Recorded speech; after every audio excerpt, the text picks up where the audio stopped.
Hi.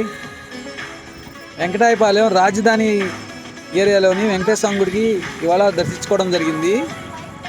Feel happy, చాలా happy. ఎందుకని అంటే అనుకోకుండా వచ్చాము, కానీ ఆ దేవదేవుని ఏకాంత సేవ దర్శనం మాకు బాగా కలిగింది. ఇవాళ చాలా హ్యాపీగా కంప్లీట్ చేసుకున్నాక మనశ్శాంతిగా, ఏదో ఆలోచనతో ఏదో టెన్షన్తో ఉన్నా కూడా చాలా హ్యాపీగా ఫ్రీగా అనిపించింది మనసుకైతే.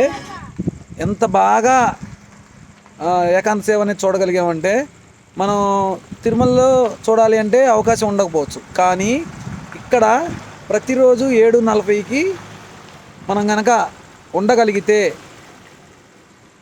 అందరం కూడా ఏకాంత సేవ చూడొచ్చు. సూపర్గా ఉంది. ఎవరైనా రావాలి అనుకునే వాళ్ళు 7:30 కల్లా ఇక్కడ ఉంటే కనుక ఏకాంత సేవ అనేది అందరూ కూడా ఆ దేవదేవుని దర్శనం చేసుకోవచ్చు. Thank you. By by.